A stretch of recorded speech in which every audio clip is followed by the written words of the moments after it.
Um, okay, so let me just.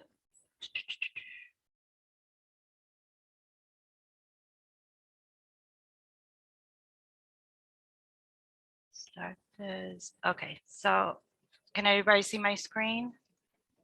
Okay.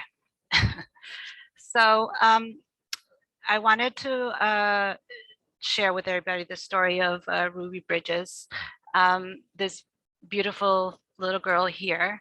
That's her. She was born on September 8th, 1954 to Lucille Bridges and Eben Bridges. She grew up on a small farm in Tarleton, Mississippi, where her parents were sharecroppers. When she was just 2 years old, her family moved to New Orleans for new work opportunities. As a 6-year-old first grader in New Orleans in 1960, Ruby Bridges became the first Black student to attend an all-white elementary school in the South. Just 3 months before Bridges was born in 1954, the US Supreme Court had issued its Brown versus Board of Education ruling banning segregation in schools nationwide, but states in the South were still refusing to act upon it. Ruby's school district created an entrance exam for Black students. This test was used to determine which Black students would be allowed to attend white schools. And out of all the kids who took the test, 6 of them passed. 2 of the kids decided not to integrate, but 3 other young girls did. The other 2 girls attended a different school than Ruby in New Orleans. When she decided to go, this caused an uproar. And then on November 14th, Ruby showed remarkable courage when she was faced with ugly, screaming mobs who jeered and taunted her as she walked to school. Parents of white children started taking their kids out of school the minute Ruby walked in. Ruby didn't fully understand what was going on. She was escorted by 4 federal marshals on her first day of school because local and other federal officials were not willing to protect her. But she never quit and she never turned back. So she was a very brave little girl. And I just now want to show a short video. And let me see if I could do that.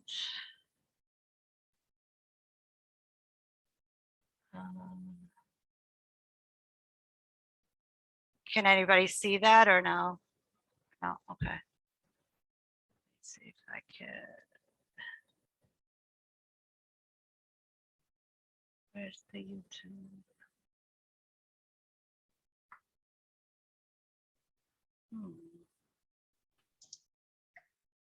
You need help, Laura? Yeah, I need to know how You to. need me to come over? Yes, please. I'm sorry. As Mason does that, I think it was last year at the ALA conference, the virtual conference, that Carla Hayden interviewed Ruby. Yes. And it was pretty amazing. Yeah. I think that may have been when her book came out. There was a book that came out recently for kids, but really, I mean, anybody because I couldn't read it. It's called This Is Your Time, and it talks about what happens next may take your breath away and hopefully get you thinking. The magnitude of that moment did not escape the nation's view.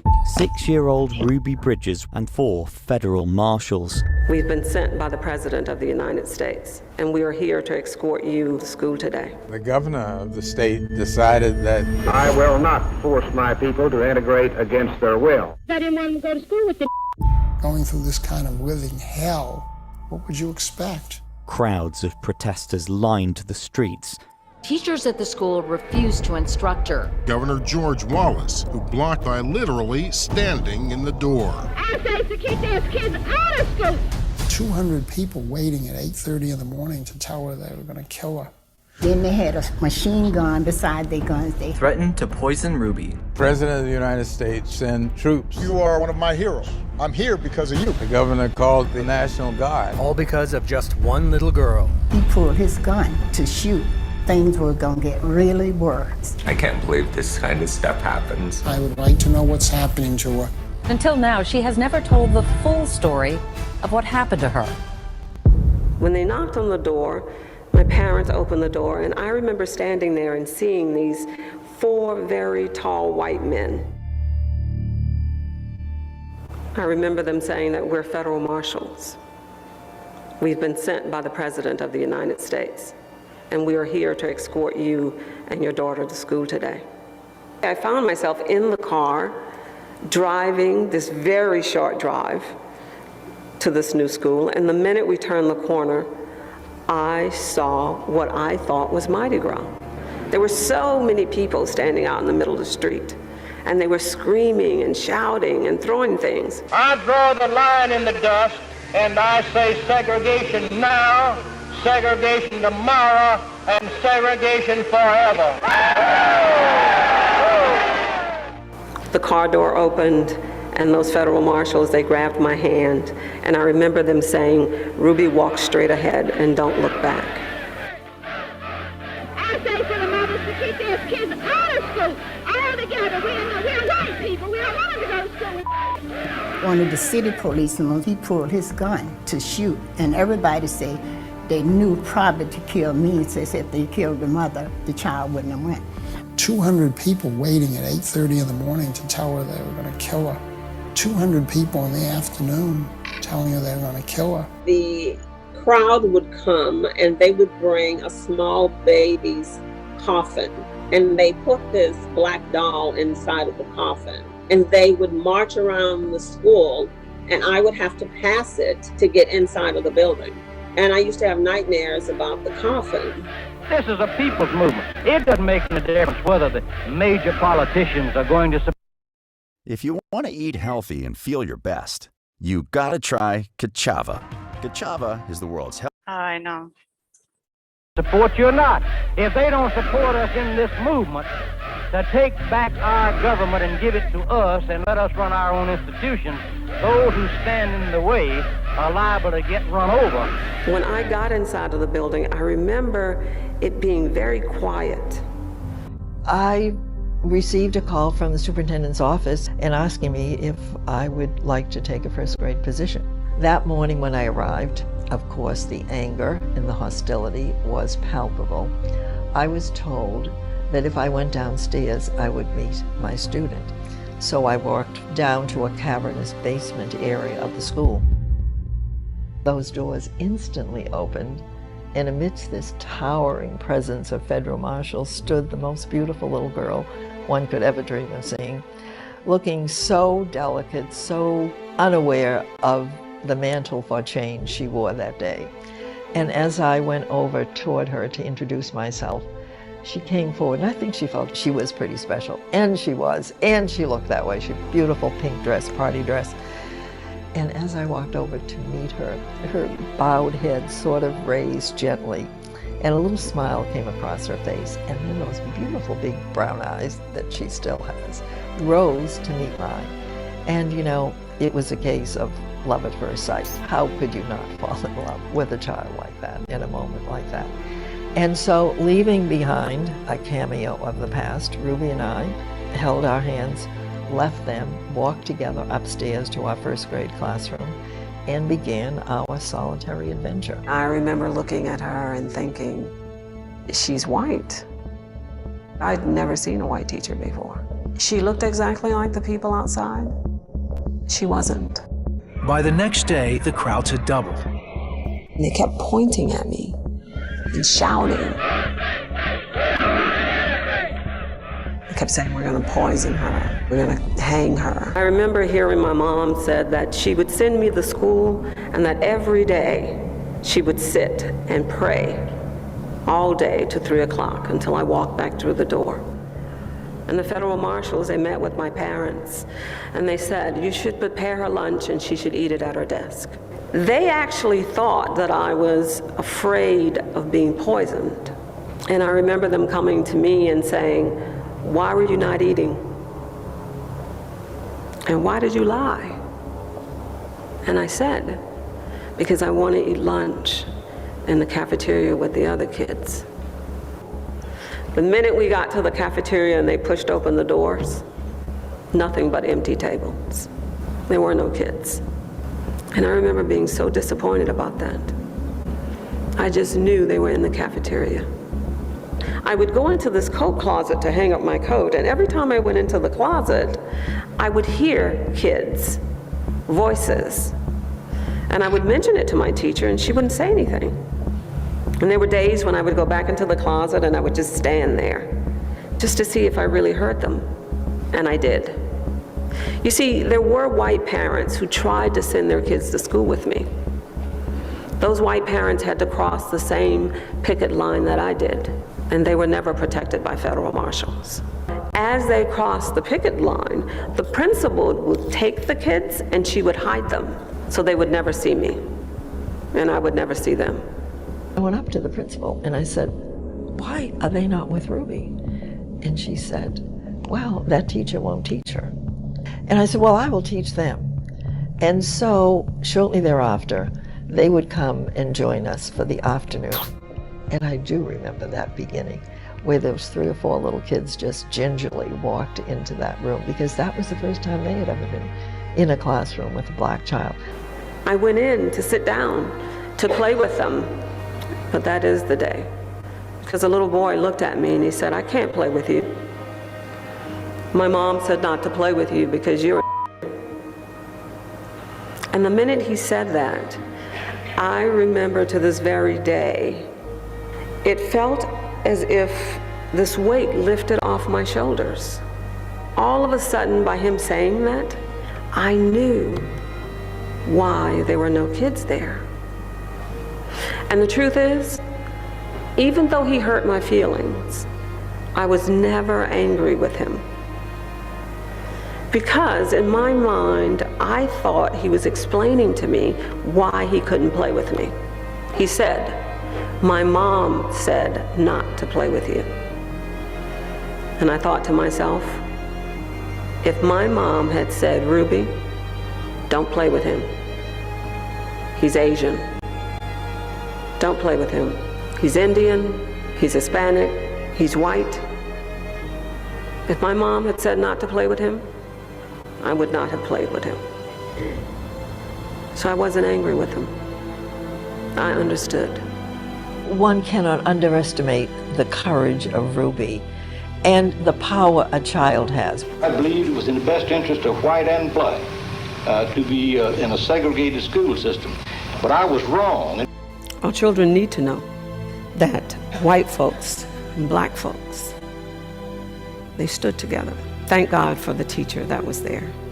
She was my best friend, and she taught me the lesson that Dr. King tried to teach each and every one of us.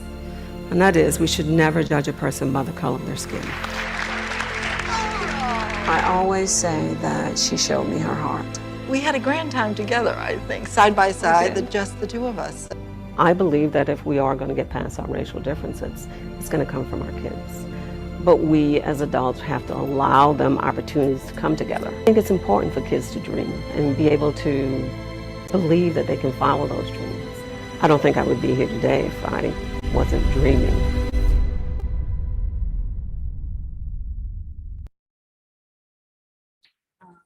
Okay. So, let me see, I'm sorry. That was powerful. Thank you, Laura, because just to see that clip, I may have seen it a long time ago, but it just, you think about, here's a young child and being put in this situation and what she must, I don't know, what is she doing today? Do you know? Yes, I do actually. I also don't eat avocado toast in 2022 before watching. Get rid of this.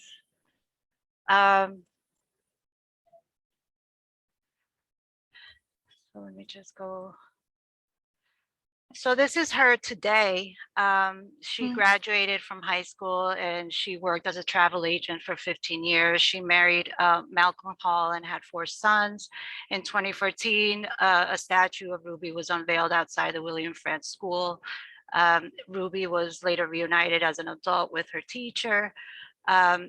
Miss Henry, and was also awarded the Presidential Citizens Medal in 2001 by President Bill Clinton. In 1999, at the age of 45, Ruby Bridges established the Ruby Bridges Foundation. The foundation promotes and encourages the values of tolerance, respect, and appreciation of all differences. The foundation's goal is to create change through education and inspiration of children and to eliminate racism. The foundation's motto is, "We believe racism is a grown-up disease, and we must stop using our children to spread it." Ruby remains an activist in the fight for equal rights. So she's still alive and well. You know, it just seems like it was so long ago, but it really wasn't. It wasn't. It was just, you know. It wasn't. And I also wanted to kind of pay tribute to Lucille Bridges' mom, because I feel that, you know, Ruby is also, it's always recognized, but she also sacrificed and went through a lot, her and her husband. She had to endure, you know, a lot in order to get her daughter's education. She had to walk her 6-year-old past angry mobs of people every single day. And her father at first was reluctant to send her because of the dangers for the family. And they sacrificed a lot. He lost his job. Also, grocery stores didn't want to sell to Lucille. And her parents, who were sharecroppers, lost their property. They were kicked out. They were evicted where they lived for so many years. And Lucille, you know, passed away in '86. And real quick, I also wanted to just, oh, where did it go?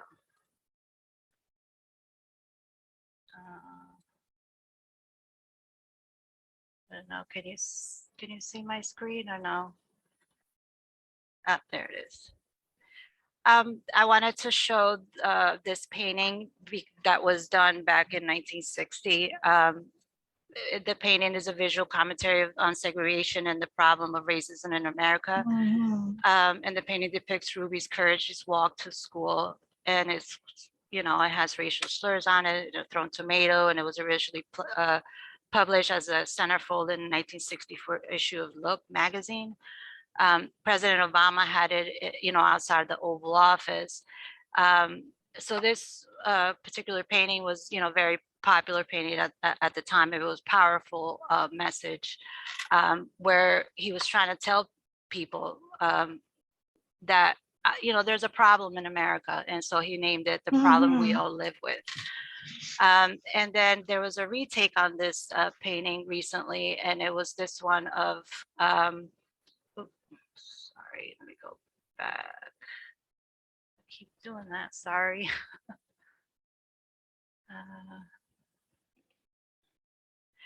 Anyway, that image, Kamala. yeah, you know, with Ruby in the background, the image just showcases the parallels between, you know, two Black women's strength in the face of opposition. And the message is, you know, very clear that Harris didn't do this on her own. You know, she had her path carved by people like Bridges. And it symbolizes two powerful women in history who stood up against those who didn't want to see them succeed. And that's my presentation. Wow, that fantastic. That is just sharing. Awesome. Thank you, Laura. That was awesome. No problem. Thank you, everybody. Good. For listening. All right, and who's tomorrow? Melanie, do you know? Or I know you're at home, so you might not have the list. Tomorrow's Amy Laughlin. Right. Great. And I suspect it's going to be a different take because I think she's doing the Black Panthers. Yes. And then we have a space open for next Tuesday if anybody wants to do it. I just want to say one thing. You know, it's amazing. What she just showed me, it made me cry because I have a nephew that calls me mama. He's 21 years old and he's half Black, half Puerto Rican. And I don't think I would be able to take that if someone did that to my nephew. I'm sorry, I would be in prison. Because I don't think I have I don't think I have the strength to take something like that. Just wouldn't. Yeah, you know, I just recently, my son, my middle son, and my nephew expressed to me the number of times, and it's a good thing they didn't tell me, that they've been pulled over by police. And where are you going in this nice car? What are you doing? And it's gotten to the point where there's certain areas that my son will not drive through in White Plains or in Harrison, because it sticks with you. I mean, it's sad that you have to drive and be paranoid. Yeah, it's And just so yeah, it's I feel for your disgusting. nephew. Like I got stopped one time, and I had my son in the front, and then I had his Jamaican friend in the back. And I feel like that's the only reason why they stopped me. And when he came and he looked at me, he probably thought I was young. I had a ponytail. When he looked at me and noticed I was old, and I had my grandson also in the back, he just said, "Oh, I just got called for an emergency. That's why I'm not giving you a ticket." Really? What you gonna give me a ticket for having a Jamaican guy in my car? Like, come on. Yeah. All right. It's a lot. It's a lot. It's a lot. It is. Well, thank Especially, you, Laura, you know, again yeah. for that presentation. No problem. Yeah, and just imagine how hard it was for such, a little girl at such a tender age to have to go through this. I can't imagine it, but yeah. So anyway. Definitely. Oh, thank you, Laura, so much. Thank you, Laura. Thank you, everyone, for sharing. And we'll see you tomorrow. See you tomorrow. Thank you. Bye.